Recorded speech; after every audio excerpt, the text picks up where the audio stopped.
Bienvenue sur cette exploration des dynamiques géopolitiques en Afrique du Nord. Aujourd'hui, nous analysons les déclarations de septembre 2025 d'Abdelaziz Rahabi, ancien diplomate algérien, sur les relations franco-algériennes, en lien avec les positions de Nicolas Sarkozy et les enjeux au Mali. Ces échanges soulignent les tensions et opportunités d'un dialogue bilatéral complexe. Nous abordons ce sujet de manière factuelle, en nous appuyant sur des sources comme TSA Algérie, l'International Crisis Group et l'IFRI, pour éclairer les enjeux sans jugement. Plongeons dans l'historique, les faits récents, et les implications de ces déclarations pour la coopération méditerranéenne et sahélienne. Partagez vos réflexions en commentaire pour un débat constructif. Contexte historique des relations franco-algériennes. Les relations entre la France et l'Algérie sont façonnées par la colonisation, 1830 à 1962, et les accords d'Évian de 1962, qui ont établi un cadre de coopération économique et culturelle, selon le rapport de l'IFRI, 2023. Malgré des avancées, les questions mémorielles, comme la reconnaissance du passé colonial, restent sensibles. La visite de Jacques Chirac en 2003 a marqué un tournant avec une déclaration d'amitié, renouvelée en 2017 sous Macron, soutenant des échanges commerciaux de 11,8 milliards d'euros en 2024, Quai d'Orsay. Une commission mixte sur les archives, 2021, a progressé lentement, note l'ICG, 2022. Nicolas Sarkozy, président, 2007 à 2012, a qualifié le colonialisme d'injuste à Constantine, 2007, mais son discours a été critiqué comme insuffisant par Alger, selon Le Monde.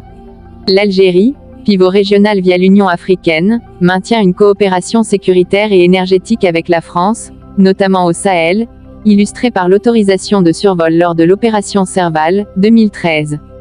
Développement récent et déclaration de Rahabi. En septembre 2025, Abdelaziz Rahabi, ancien ministre et ambassadeur, a critiqué dans TSA Algérie, 11 septembre, la crise franco-algérienne, pointant un manque de confiance lié à l'engagement non tenu d'Emmanuel Macron sur la neutralité française au Sahara occidental.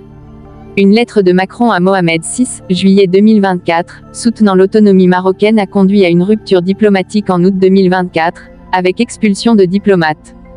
Rahabi accuse Sarkozy d'être un chef de file pro-marocain, citant ses propos de 2025 sur les visas algériens conditionnés au OQTF, 150 000 demandes annuelles, Quai d'Orsay. Il dénonce un chantage et une « mystification » de Sarkozy en 2007, inventant une demande de repentance algérienne, selon des archives françaises. Au Mali, Rahabi critique une tension permanente, exacerbée par l'arrestation d'un diplomate malien à Alger, janvier 2025, fermant l'ambassade malienne, AFP, avril 2025.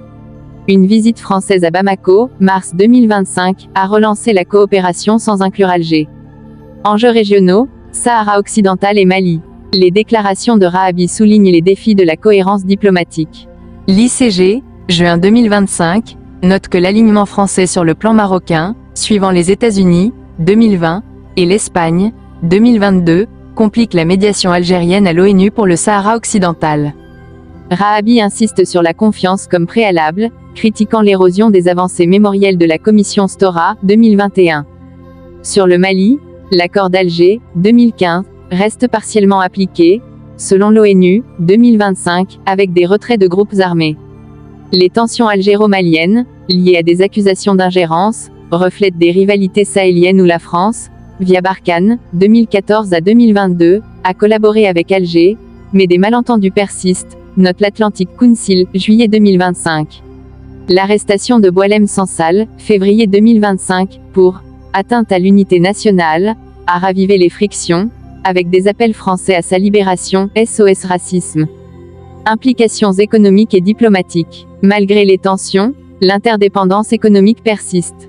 Les exportations gazières algériennes vers la France ont augmenté de 3% au second trimestre 2025, douane française, et la diaspora algérienne, 1 million en France, soutient les transferts financiers, selon l'OCDE, 2024.